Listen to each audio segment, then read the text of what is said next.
بسم اللہ الرحمن الرحیم اللہ کے نام سے شروع جو نہایت مہربان ہمیشہ رحم فرمانے والا ہے۔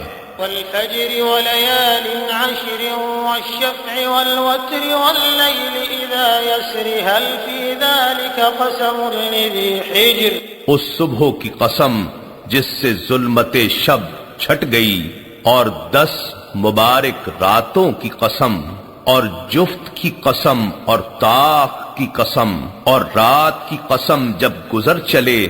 مراد ہر شب ہے یا بطور خاص شب مزدلفہ یا شب قدر، بے شک ان میں عقل مند کے لیے بڑی قسم ہے۔ ألم تر كيف فعل ربك بعاد۔ کیا آپ نے نہیں دیکھا کہ آپ کے رب نے قوم عاد کے ساتھ کیسا سلوک کیا؟ إرم ذات العماد التي لم يخلق مثلها في البلاد۔ جو اہل ارم تھے اور بڑے بڑے ستونوں کی طرح دراز قد اور اونچے محلات والے تھے، جن کا مثل دنیا کے ملکوں میں کوئی بھی پیدا نہیں کیا گیا۔ وثمود الذين جابوا الصخر بالواد وفرعون ذي الأوتاد الذين طغوا في البلاد۔ اور سمود کے ساتھ کیا سلوک ہوا جنہوں نے وادی قری میں چٹانوں کو کاٹ کر پتھروں سے سینکڑوں شہروں کو تعمیر کر ڈالا تھا، اور فرعون کا کیا حشر ہوا جو بڑے لشکروں والا یا لوگوں کو میخوں سے سزا دینے والا تھا۔ یہ وہ لوگ تھے جنہوں نے اپنے اپنے ملکوں میں سرکشی کی تھی۔ فأكثروا فيها الفساد فصب عليهم ربك سوط عذاب۔ پھر ان میں بڑی فساد انگیزی کی تھی تو آپ کے رب نے ان پر عذاب کا کوڑا برسایا۔ ان ربك لبالمرصاد۔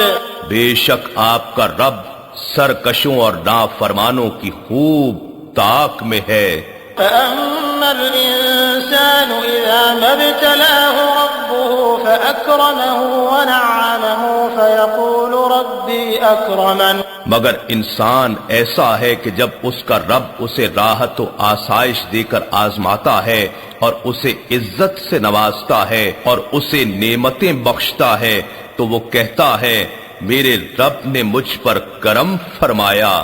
وأما إذا ما ابتلاه فقدر عليه رزقه فيقول ربي أهانن۔ لیکن جب وہ اسے تکلیف و مصیبت دے کر آزماتا ہے اور اس پر اس کا رزق تنگ کرتا ہے تو وہ کہتا ہے میرے رب نے مجھے ذلیل کر دیا۔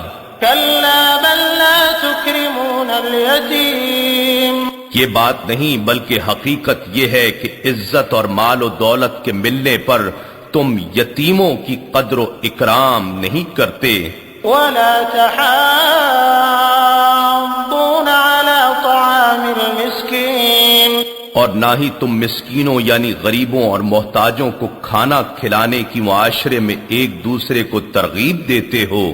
وتأكلون التراث أكلا لما وتحبون المال حبا جما۔ اور وراثت کا سارا مال سمیٹ کر خود ہی کھا جاتے ہو، اس میں سے افلاس زدہ لوگوں کا حق نہیں نکالتے، اور تم مال و دولت سے حد درجہ محبت رکھتے ہو۔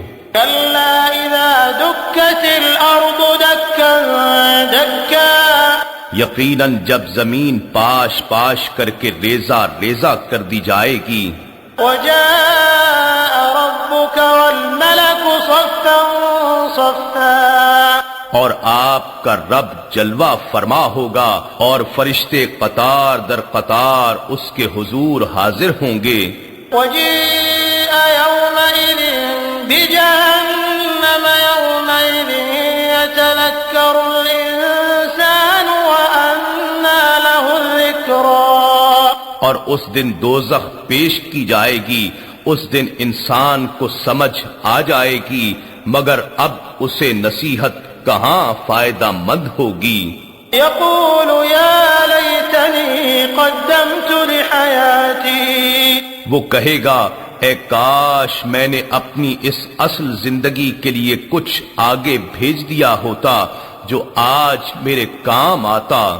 فيومئذ لا يعذب عذابه أحد ولا يوثق وثاقه أحد سو اس دن نہ اس کے عذاب کی طرح کوئی عذاب دے سکے گا اور نہ اس کے جکڑنے کی طرح کوئی جکڑ سکے گا۔ يا أيتها النفس المطمئنة اے اطمینان پا جانے والے نفس، ارجعي إلى ربك راضية مرضية تو اپنے رب کی طرف اس حال میں لوٹا کہ تو اس کی رضا کا طالب بھی ہو اور اس کی رضا کا مطلوب بھی، گویا اس کی رضا تیری مطلوب ہو اور تیری رضا اس کی مطلوب۔ فادخلي في عبادي وادخلي جنتي بس تو میرے کامل بندوں میں شامل ہو جا اور میری جنت قربت و دیدار میں داخل ہو جا۔